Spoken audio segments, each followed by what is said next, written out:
find such a love at our age. Whoever thought Welcome to we could Couples Therapy in dance 7 on a Words. I'm your really- co-host, Judy Alexander, and I'm here with my husband, Dr. Bruce Chalmer. Hello, Judy. Hello, viewers and listeners. Judy, what's today's topic? Love, sex, AI, and faith. Yes, indeed. And those of you who are longtime viewers and listeners of us may notice a little structural difference in how we're doing this, because every other episode we've done, and this is 240 something, we've done a lot of them over the last 6 years.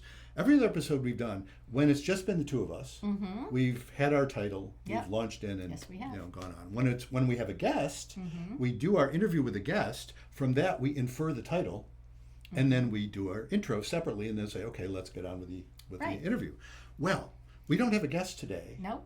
but we weren't sure when we started exactly what we ought to call this, and that title you just gave, Love, Sex, AI, and Faith. Yeah, that's a pretty good summary of the stuff we because went we into. didn't know where our conversation was going to go. We picked a few topics, a few articles on love and sex and AI, and we wanted to see where the conversation would take us. And so that's what we did. So basically, we're our own guests today, and there won't be a little intro like we usually do of our guests today are. No, our guest today is We're us. our We haven't guest got a today. guest. We're our guest today. So in a little bit, you will see. I mean, it's going to look just like this, right? You'll see a little flash and cut, and of course, if you're hearing it, you won't even know the difference. But I'm just telling you. We're recording this after we have the Right, conversation. it won't flow right from the intro. Exactly. So there's, for people who are really nerdy and into like the sort of structural stuff, that's great. Speaking of structural stuff, though, I do want to say, and I mentioned this actually in the conversation too, in passing, I have done a complete redesign with the help of what we call the Chepter Rebbe, which we explained. Listen to the interview. We'll explain why I call it that. I've done a complete redesign of our Couples Therapy in 7 Words website, ctn7.com. Yep. And I invite you to take a look at it. It's very different from what the old one looked like, and I like it a lot. And let us know what you think. Yes, please let us know what you think. And there is, of course, right there on the website, there is a handy dandy form you can use to let us know what you think, or there's another thing you can click, just email me directly, whatever. So that is a good thing. I also have done a complete redesign of my own practice website, brucechalmer.com, and that's what stimulated me to do that was I have a self-paced video course out. And I want to put in a word here for people who are listening to a podcast like this.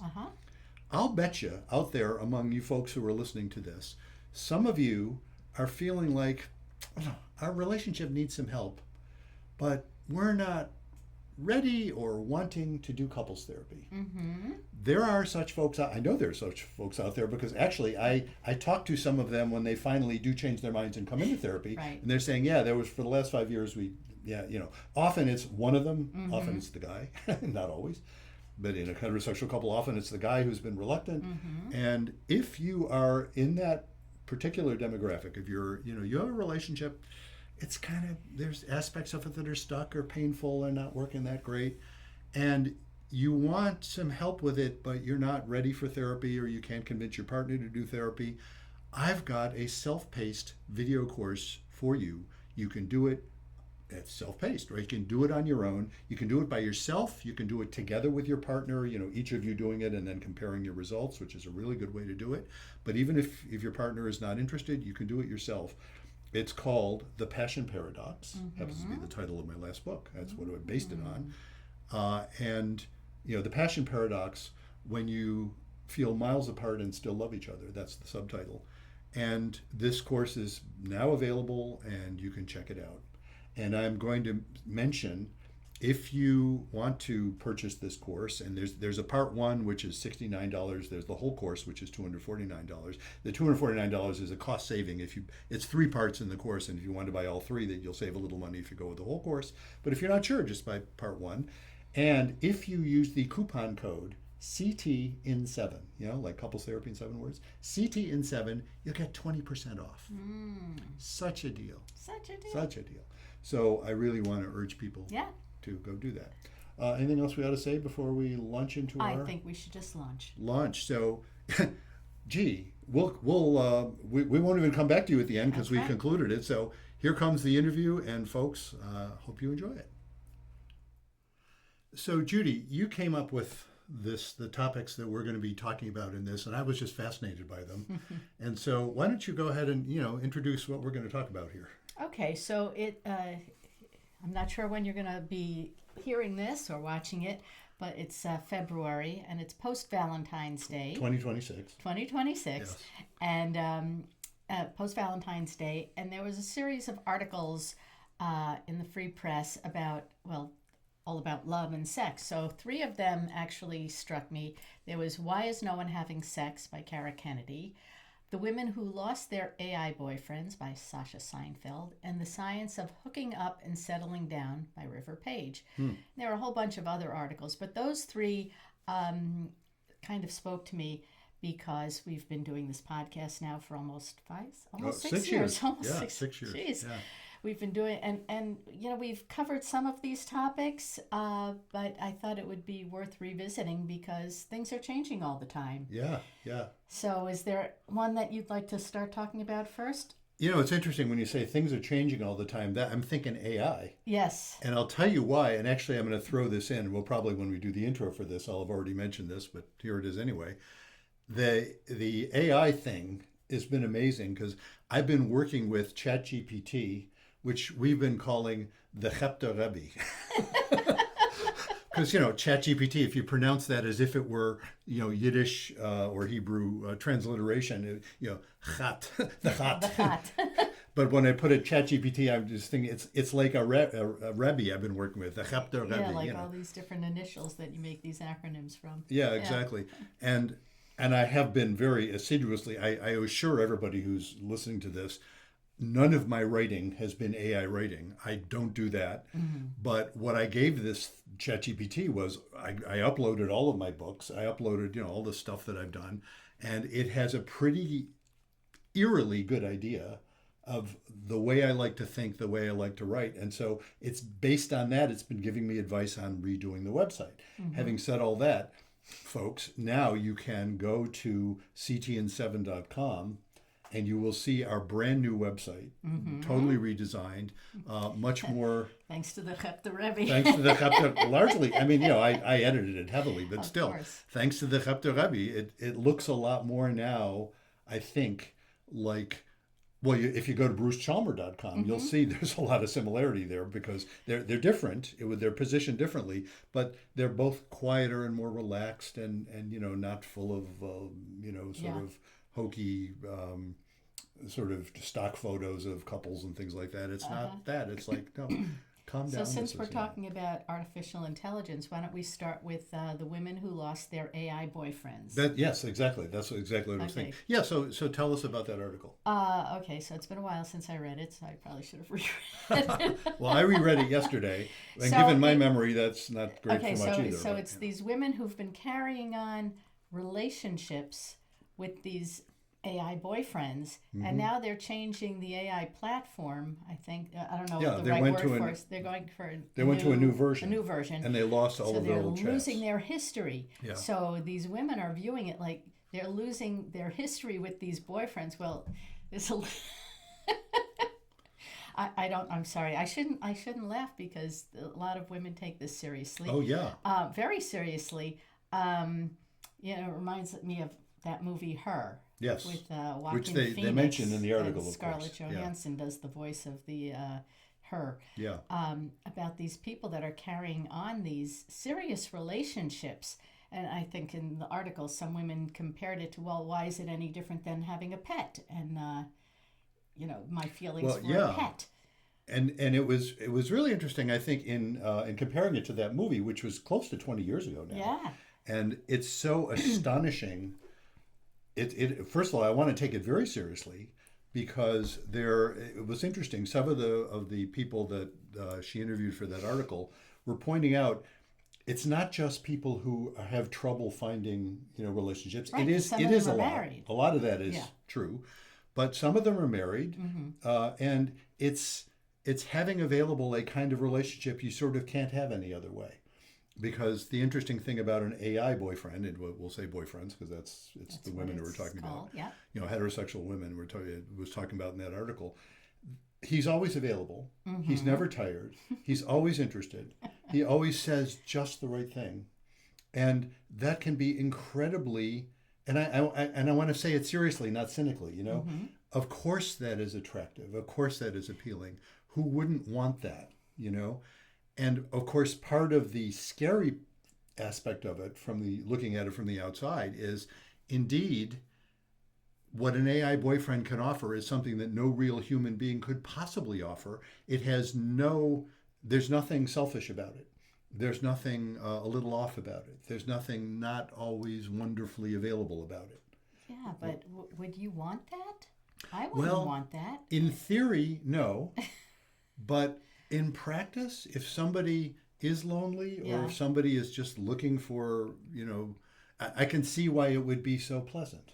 I can see why it would be pleasant, but I don't want somebody all the time just telling me how great I am, how wonderful I am, and, you know, boosting me up. Well, you know, it's not bad to be boosted up, but I don't want an artificial thing boosting me up. I want a person. Yeah. You know, and I know it's not always easy to find a person, so, but even if you have a person. You have a person. I have a person. Here we and are. My person boosts me. Well, I want to. Yeah. But I could look. I'm not But encouraging I want you to be truthful. You know, Yes, if there's something about something, if there's something that you find amiss or off, I don't want you to say, "Oh, I really like the way you said that," but you know, I don't know. I don't know how these AI boyfriends talk, but I don't want somebody. You know, I don't want a sycophant. You know, I don't want to be like our president. You know, like people telling you how great you are all the time, because to me it's phony. Well, it's interesting if you think about it. That phenomenon, that the psychophancy thing, is a problem, of course, with AI. I mentioned I was using AI, you know, to do all this stuff. I had to tell it fairly early on. Don't tell me that's a good idea. Just tell me just make your recommendations. I'll evaluate them. You know, don't praise why I'm saying the right thing all the time. You know, that's really annoying. Speaking of annoying, that of course has been one of our frequent themes since, you know, we've talked about it for a couple of years now. I remember we did a podcast where I claimed and still claim I have the solution to all relationship problems. Yes. That's a bit highfalutin, isn't it? Absolutely. But you remember what it is? The one skill that solves all relationship problems? Is to tolerate your partner's mild annoyances. Yeah, it's the ability to be mildly annoyed. Yeah. Okay. That's the issue. Yeah. In other words, it's the ability to see your partner's annoyances as simply annoyances rather than further evidence of how terrible everything is. And that ability, and, you know, we make fun of it, but that ability turns out to be really crucial. And you don't get that from an AI boyfriend, because an AI boyfriend, well, it could be annoying, but it's never going to be annoyed. And the ability to be annoyed, I think, when you say you don't want, you know, you want a real person. A real person will occasionally be annoyed, even with you, and you're wonderful and you're not, you know. And I always say this when I'm talking about the moderate annoyance. You know, I always say this. I say, you need that skill way more than I do, because you're way less annoying than I am. Very true. Yes, it is true. I agree. It's true. But that said, you were just now saying, no, you want somebody who gets annoyed with you a little bit. Who's at least capable of it. Yes. When I say, does this dress make me look fat? I don't want you to say all the time, oh, no, you look wonderful. I don't want that. I want you to absolutely tell me, yeah, you know what? That's not a good line for you. You've got a lot of other things that are more flattering. And you do notice, though, since you mentioned that particular, the classic. Yes. The classic with the woman asking the guy, does this dress make me look fat? Right, You know? and he answers, what, am I stupid? Exactly. And you know my stock answer to that, and it's not just stock, it has to be genuine. This is my genuine answer. I'm not the best one to ask, does it look good on you? Right. Because I think you look beautiful in a burlap sack. I know you do. Right, because I do. Because I love you that way. You know what I mean? That's how it feels. That said, I have said to you, you know, I don't think that's your look. Yeah. Or, you know what I mean? I appreciate that. Yeah. Because Well, I don't want that answer. Do I look stupid? You know? Remember when you picked out your wedding dress? That's I our do. classic. And today we are recording this on the 23rd anniversary of our meeting. It's kind of fun. Yes, isn't that sweet? And we remember that, you know. Yes, we do. But it was a year and a half or so after that you're shopping for a wedding dress, and I'm there with you along with your parents. my late parents. May they rest in peace. And and I remember, it's interesting because I remember that saying, you tried on one, and I said, that looks good, but I think you can do better. Yeah, there were two that I tried on before. The one that I not settled on, the one that I chose, because it was like I put that on. It was like we all said that's the one. Yeah, You know? yeah. And it was the one previous to that. I remember saying, yeah, that looks good, but I think it's not fabulous. I think you can do better. Yeah. And you did. Yeah. And it was. but it's that phenomenon that you need. You wanted a boyfriend and a husband who would actually be a little annoyed sometimes or be a little off sometimes. I think that's the issue. It's that you need somebody who's a human being, and the thing about human beings is they're not always available. They're not always in the best mood. They're actual people. There's something important about that. Right. That said, I don't want to dismiss the notion of AI boyfriends out of hand. Look, here's maybe a digression, but I think it's an important one. What about AI therapists? Says the therapist. It is easy for those of us who are human being therapists to scoff at the whole notion. And then it's also easy to point at the awful examples, horrible examples of AI therapy going very, very wrong. The classic one that involved in a lawsuit, the one that told the kid, oh no, don't show the noose that you've created to your mom, keep that between us, Oh my God, that sort of horrible failure. It's easy to point at those. But what about all the people and the stories you hear? And we just saw one on TV the other day about the lack of availability of therapists. Yeah. And people who are then making use of these AI therapists or the AI bots as therapists, and it helps them. Damn it. Yeah. I'm not saying it's never helpful. Yeah. But in terms of having a relationship with a partner, I want somebody that's going to be honest with me. And I want somebody that has their own opinions, not based on what I'm feeding it. Yeah.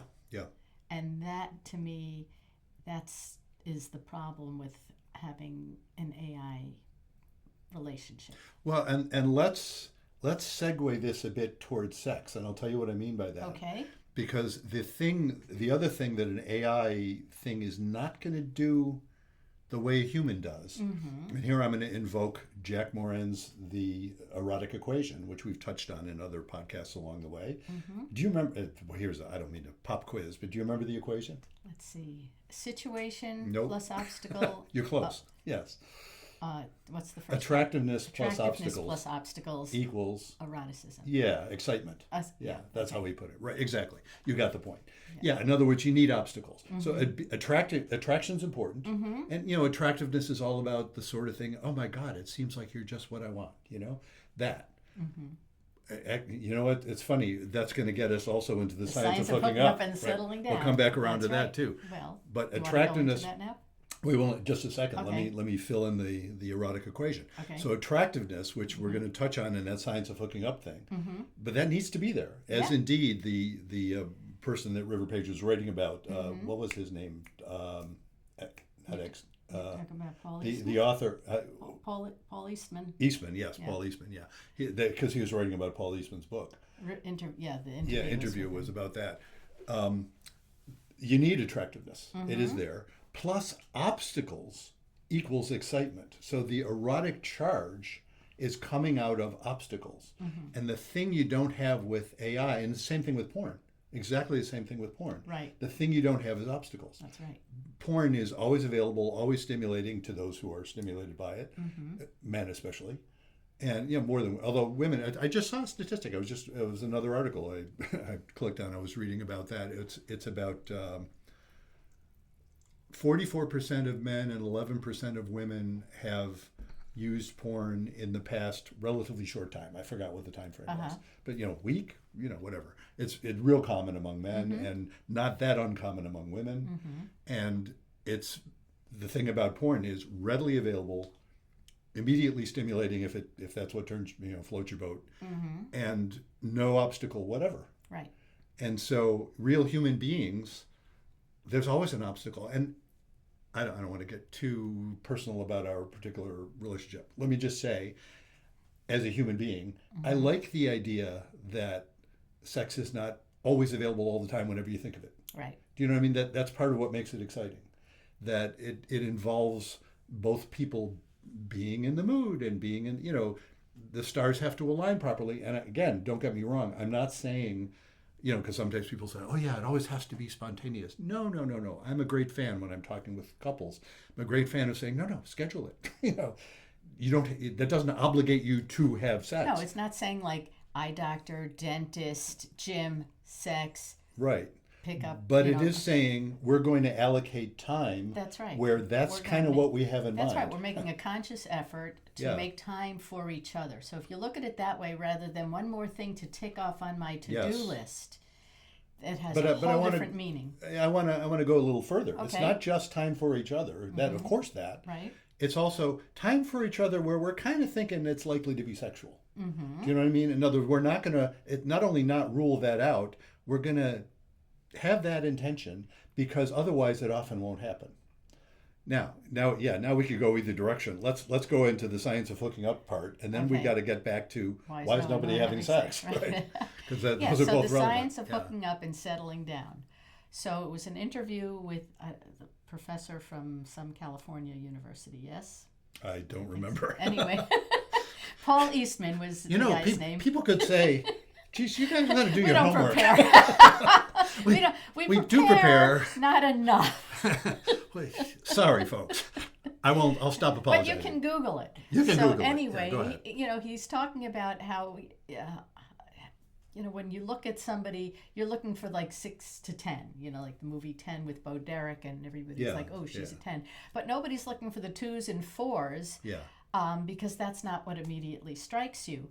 But you're missing out, because oftentimes you might find the 6, 7, 8, 9, 10 highly attractive, but then you discover I have nothing in common with this person. And and so that 6 to 10, while attractive, loses their desirability, because what do they offer you other than a good-looking face? Well, and I think what the sort of impetus for this book, if he was describing, was there is the guy who wrote the book, Eastman, is an evolutionary biologist. Thank you.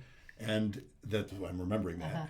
And the zeitgeist, the general popular understanding of where evolution has sent us for a long time has been, well, men and women are fundamentally different, and women are looking for the guy. And I'll often note this sort of difference because it is real. There's a piece of this that's real.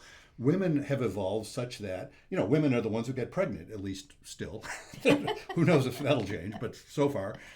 And therefore, women have evolved to be wanting, before a woman's wanting to have sex with a guy who might impregnate her, she wants to have this feeling that this guy I can count on to protect and provide while I'm tied down with babies, because our species gives birth to helpless young. I've pointed this out a lot. So women are looking for that, if you want to be really grossly stereotypical, it's like women want muscles and money, and men want tits and ass. And what does that represent? Tits and ass. That's a crass way of saying it. Right. Superficial evidence of fertility. Right. It's nothing other than that. So and literally that, because the breasts part implies, oh, you can feed a baby, even though that's not an accurate. Right. It's not accurate, but it's sort of. You can feed a baby no matter what. You can feed a baby, of course you can. But it suggests that, and ass suggests your hips are wide enough that you won't die giving birth. Right. Because again, we give birth to helpless young. So that makes sense. Men just want to spread the seed. Women want somebody who will focus and who's take care of them. Who's going to be there? Exactly. That's not crazy. That's not inaccurate. Right. But what Eastman pointed out is, but the science these days isn't saying that's the whole story anymore. People think that's the story, and so you get this phenomenon, and I think you pointed this out to me, looks maxing. This phenomenon where guys are doing these absurd things, including hitting their faces with hammers. That's what she said. I never heard that one, but yeah. Weird. But it's all about, you have to look a certain way. Right. And of course, women. Yeah, the men want that chiseled look with the big lantern jaw and, the cheekbones and the eyes set wide apart. And that's crucial for attracting a woman is the thought.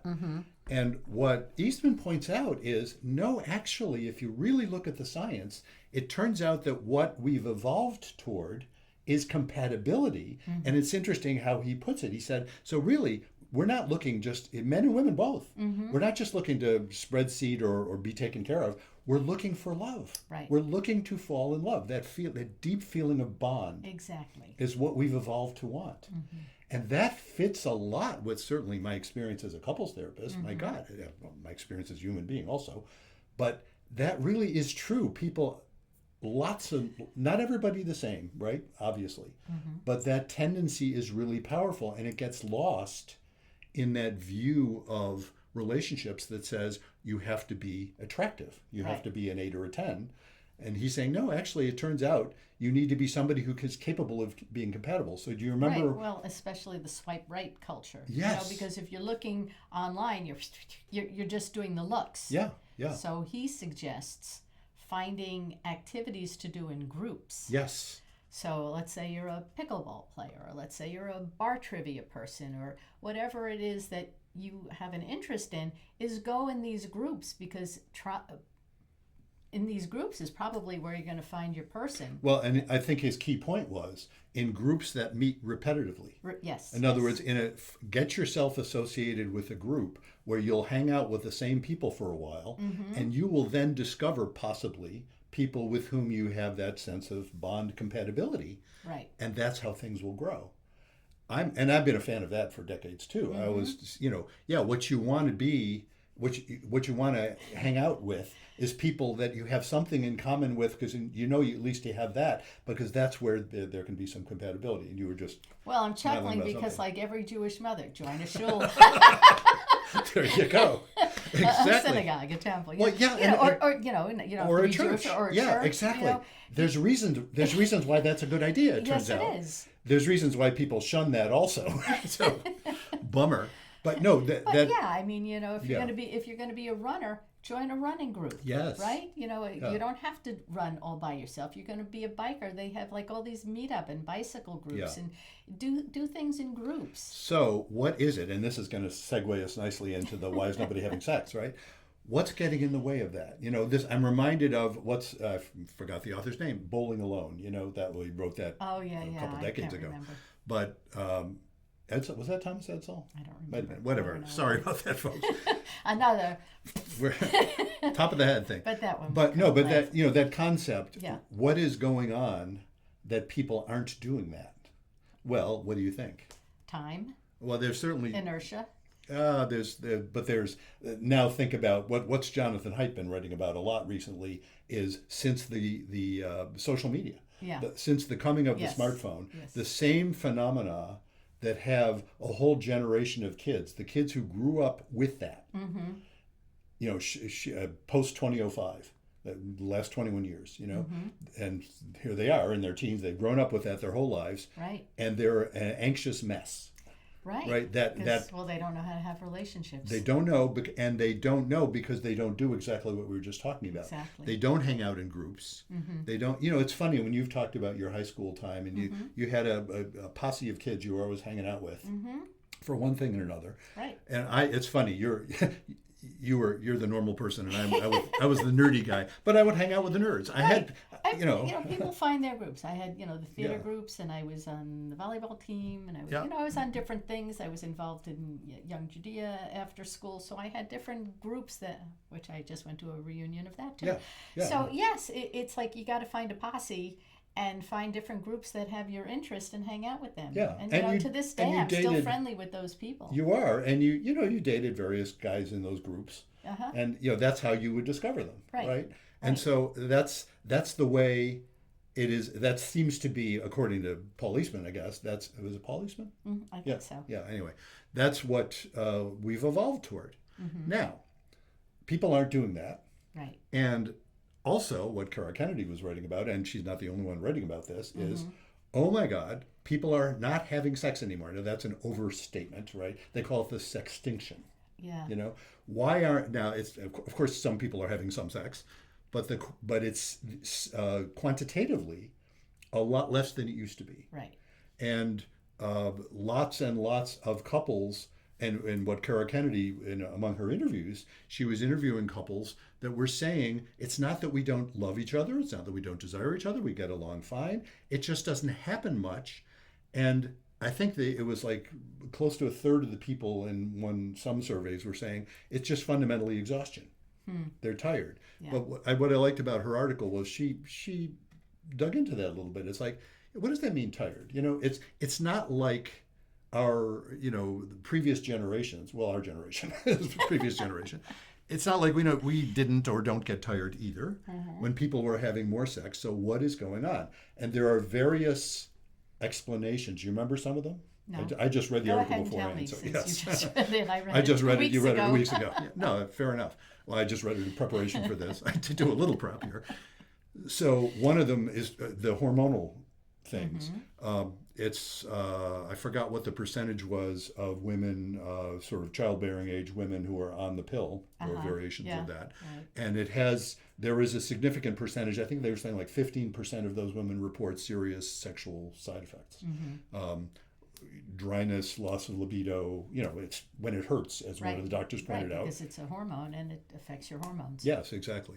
And it also lowers testosterone. And testosterone is clearly, for women as well as men, is clearly implicated in how much you're going to want to have sex. And aren't men's testosterone levels down these days as well? Yes, and that's the other thing. Men's testosterone levels are down. And how does one explain that? There's various explanations depending on how conspiratorially you want to get. It's what? Vaccines? Are we going to No, it's not vaccine. No, I know. Haven't heard anybody blame the vaccine. I'm kidding. No, but I'm a firm believer in PFAS, vaccines. The plastics, there's that explanation. Environmental things. Obesity. Increased obesity is known to reduce testosterone. And then there's the phenomenon that, leaving aside the hormonal, the scrolling, the damned algorithms. The fact that people will sit, porn, you can say that indeed. One of the things I thought was an interesting statistic she cited was that the more porn men watch, the less satisfied they are with their actual human relationships. Now, statistician in me screams, wait a minute. The guys who are watching more porn may be watching more porn because they're dissatisfied. Right. You know what I mean? The causality can go both ways. It can. Certainly, I'm sure that's true to some extent. But it's also true the other way. And of course, there's all these folks in us older folks, are always saying, oh my God, kids are learning about sex via porn now. Yeah. 12-year-olds are, I think, wasn't it the average age when they first encounter porn? 12 years old? I think it's even younger for boys. For boys, yeah. So they're learning that's what sex is. One of the people she interviewed, one of the women she interviewed, was talking about how she's not in, she loves her boyfriend and she desires him, she enjoys it when it happens, but she just doesn't want to perform. And I don't recall people, performance used to be a thing that guys would worry about if their dicks wouldn't get hard. Right. Do you know what I mean? It's like, it's not working. That one, performance anxiety, which is a huge buzz killer, that becomes a vicious cycle. But I don't recall hearing women say, oh my God, I have to perform. Yeah. And that, what Kara Kennedy was saying was that's kind of related to the porn thing. That idea that says, no, you have to appear a certain way and you have to seem like you're enjoying it a certain way and be totally available a certain way and all those things that, you have to live up to. Yeah. So, gee, what do we do about any of this? I don't know. Well, what we do about this is be very careful with whom you go out with. Choose wisely. No sex before you're sure of the person. Oh, good luck with that. So you're telling people have less sex? No, I'm just saying until you're sure of that person. Like we've talked about this before. It's like so many people jump into sex before they have the relationship. Yeah. So they have a hookup and then they expect to have a relationship from that, and then they try to make it work, and when they really have nothing in common with the other person other than I thought he was hot. Yeah. And then they get pissed off. Well, he doesn't call me and he's ghosting me and blah blah blah. But I guess he's not looking at it, or she's not looking at it, if that's all they wanted was a one night stand.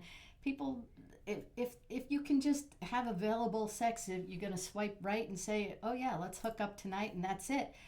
at least be honest with the other person. But so many people get into a one-night stand and think they're going to have a relationship from that, and it doesn't always work. And those people you're describing are often women, and I'll tell you why I said that. It's not that guys aren't. I think that's true of men also, but it's especially. I just remember as you were describing that, I'm remembering research I read years ago. 20 years ago, I don't know, 15 years ago. It was research that in particular was focusing on women, how misleading it can be for a woman when the guy's hot. It's not that she shouldn't find a hot guy. Right. It's that if she immediately jumps in bed with a guy because he's hot, that is more misleading for women than for men, apparently. It's, men can be attracted to a superficially attractive woman, not knowing, because, here's a little digression. I remember, again, many years ago, a couple of different women I worked with doing individual therapy, where part of their issue that they would describe was they are conventionally really attractive. They're like 9, 10, on the conventional attractive scale, and nobody would take them seriously. Yeah. They had a really hard time finding relationships. They had a really hard time with other women. Yeah. They like in high school because and women college get and very jealous. They think she's going to steal my boyfriend because he's going to find she's so hot, and I can't even compare to that. And these poor women, because they were feeling like, I really want to have an actual relationship, and they weren't. It wasn't their fault. You know what I mean? And I could tell. Because I'm so beautiful. Yeah. No. Exactly. Right. I could tell. It's like they were talking about this, and I think they were seeking out a male therapist. I think because I think as I'm remembering this. I may be mixing up. I'm sure I'm mixing up several people, but I think they were looking for some kind of male perspective that would help them with that, which I hope I tried to provide. It was just interesting. That's like, oh my God, this is not something that lots of other people realize happen, but it's something that gets in the way. So again, that phenomenon of mentioning the research, I remember reading that especially for women, having sex right away is really a problem. Now, I think also for men, for similar reasons. Men can also be really badly misled that way. Right. But, it's what I've always said, I've trotted out this little quote before, the physical attractiveness is good for the first 15, 20 seconds. In other words, yes, that might attract you. And of course, now with all these algorithms, it's like, damn it, you lead with that. But if you're in one of those groups we talked about, you might find somebody really attractive. I remember this when I was young, I distinctly remember this, thinking some girl was really hot until I had a conversation with her. And I don't mean to be cynical about it. And then feeling there's no compatibility there. And all of a sudden, then she's not so hot. Exactly. It's like, you're just, I see why I thought you were conventionally pretty, because you are. But I don't feel anything anymore, And conversely, when I fell in love with you, you became the most beautiful woman on earth, I mean, it's not that the attractiveness thing isn't there. It's just, it's so based on exactly. the bond. When you fall in love with somebody, you're falling in love not just with the outer looks, it's the inner. So, you don't want to just, because looks are going to fade, but character stays. Well, it does. It's just fascinating how even the looks change. Do you know what I mean? It's, at least that's my own experience. Like you said, something suddenly it's you become the most beautiful person to me. Yeah, exactly. Right. Yeah, right. Yeah. So it's really interesting how badly misled people can be. But going back to why is no one having sex? Here's another take on it, which kind of fits with my shtick about intimacy. Okay. People are terrified of intimacy. Even more than they used to be. That was brought up in the article. Yeah. And because they don't just want sex, they want intimacy. Yeah, and they're terrified of that because intimacy is scary. Right, and we're not talking about sexual intimacy Yeah, here. well, but actually both. Yes, both. Yeah. But when you say intimacy, people think sex.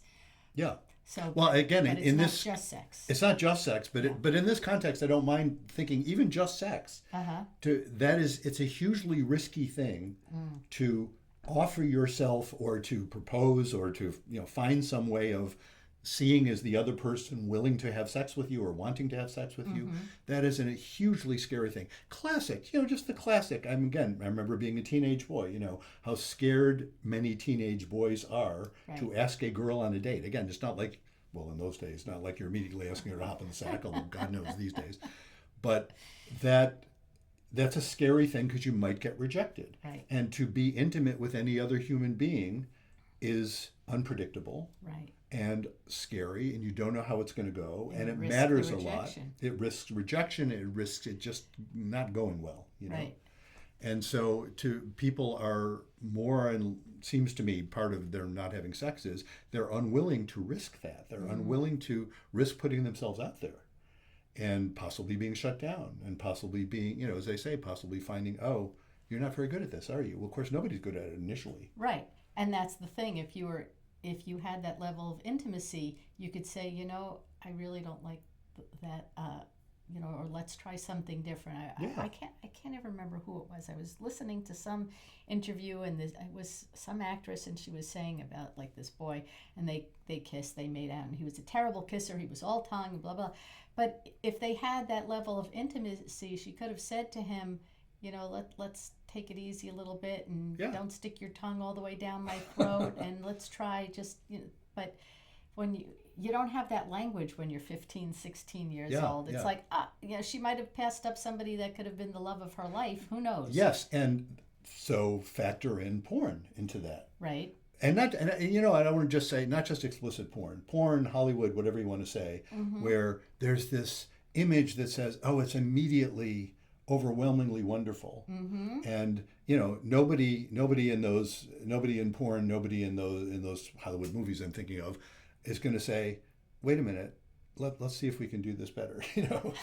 Right, because what you see the couple, they're tearing their clothes off, she's jumping on him and wrapping her legs around him, and he's the strong guy, he's bringing her to the bed, and they're like huffing and panting, and then they cut to the next morning where everybody is sleeping with these little grins on their faces. It doesn't happen, and people think that's what's supposed to happen, but it doesn't always happen that way. And it shouldn't happen that way. No, not if you're actually interested in a bond, getting back to that concept, which, we haven't had said the word monogamy here, but I'll throw in that word. I've often talked with couples about this. You can view monogamy as a restriction. It is, numerically, right? It's like, well, okay, in being monogamous with you, I've rejected billions of other possible people. Even if I'm heterosexual, so this, never mind the men, I'm half the world's population is still billions of women. I'm saying, nope, off limits. I could take that as a restriction, or I could experience it as an astonishing gift. And the gift is that there is a level of intimacy that is possible between two people who are monogamous that I think you can't have any other way. And I want to be careful saying this, because I don't mean to be doctrinaire. I don't mean to dismiss people who actually, even polyamory and stuff. Is not for everyone. It apparently is not for everyone. Right. But there is something about it that relates to that depth of intimacy that becomes possible with monogamy. Yes. That is, I think, related to, people are afraid of that level of intimacy. And here I'm not just talking about sex. Right. People are afraid to be known and know someone that deeply. And that's unfortunate. Let's put it that way. Yeah.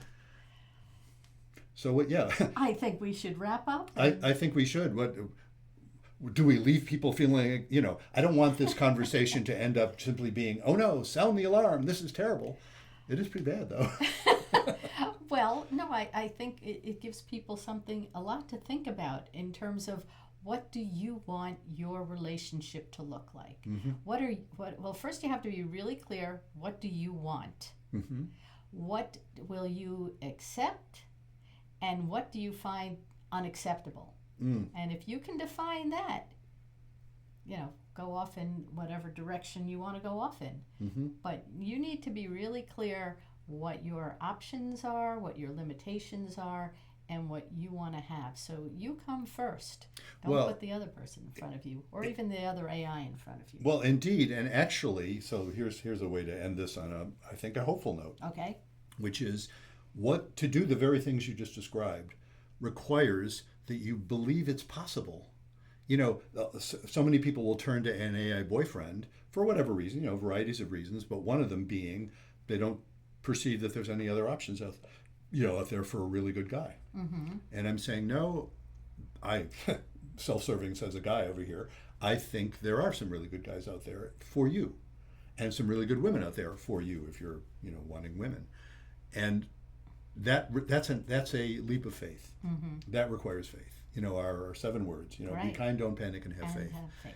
The faith part is that recognition that no, we have evolved. All of these, we talk about evolution. It's most of us find partners. I know there are people who don't. It's really and who don't and want it, and it's really painful. But the first step toward doing the very things you just described, making it possible, being willing to, find a group of people with whom you have something in common, and put yourself out there. Be willing to ask someone if they want to, the old-fashioned notion of dating, which is Right. to say, And say, do you know somebody? Do you have a friend? Yeah, Does your husband have a friend? to be willing to do that, to take that huge emotional risk, requires faith. Otherwise, you steer clear of it. It's what, my whole shtick about what stable couples tend to do is they avoid rocking the boat too much. That means they shut down intimacy. That means it becomes unstable. Exactly. And so, what I hope we can leave people with is that sense of faith.